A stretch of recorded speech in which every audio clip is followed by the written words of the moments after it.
नमस्कार, आपण पाहताय कोकण वार्ता न्यूज. कोकण वार्ता न्यूज मध्ये आपलं सर्वांचं स्वागत. पाहुयात बातमी सविस्तरपणे. जागतिक तापमान वाढ रोखण्यासाठी गावांनी सहभाग घ्यावा यासाठी ब्रिटिश काउन्सिल आणि मुंबई विद्यापीठाने पुढाकार घेतला असून यासाठी महाविद्यालयात ग्रीन क्लब स्थापन करण्यात आलं असून त्याच्या माध्यमातून गावचे जैवविविधता संरक्षण, जल व्यवस्थापन आणि एनर्जी ऑडिट हे उपक्रम राबवण्यात येत आहेत. मुंबई विद्यापीठ अंतर्गत संलग्न असलेले 150 महाविद्यालयातील ग्रीन क्लब यांनी मागील वर्षभरात केलेले कामाचा आढावा घेण्यासाठी 16 फेब्रुवारी रोजी मुंबई विद्यापीठात कार्यशाळा आयोजित करण्यात आली होती.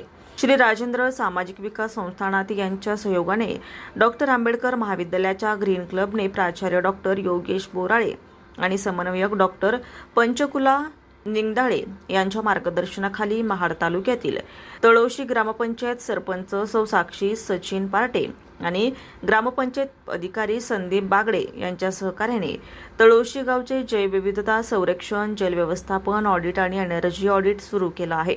डॉक्टर आंबेडकर कॉलेज कॅम्पसचे जैविक विविधता सर्वेक्षण पूर्ण केलं असून रायगड जिल्हा परिषद केंद्रशाळा करंजखोल येथे वनौषधी गार्डन आणि पंचवटी बाग तयार करण्यात मोलाची भूमिका घेतली आहे. या कामाचा अहवाल महाड ग्रीन क्लबने मुंबई विद्यापीठात सादर केला. या सादरीकरणास मुंबई विद्यापीठाकडून सर्वात उत्कृष्ट सोशल ॲक्शन अवॉर्ड आणि 80,000 रुपये रोख पुरस्कार देऊन सन्मानित करण्यात आले.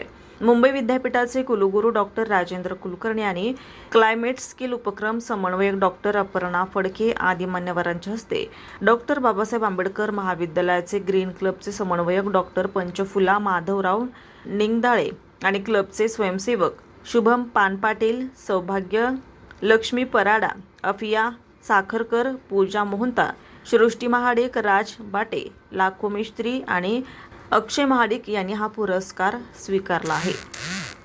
रिपोर्ट कोकण वार्ता न्यूज, महाड. ताज्या बातम्या आणि नवनवीन घडामोडी पाहण्यासाठी आजच आमच्या कोकण वार्ता न्यूज चॅनलला लाईक करा, सबस्क्राईब करा आणि बेल आयकॉन प्रेस करा आणि पाहत रहा कोकण वार्ता न्यूज.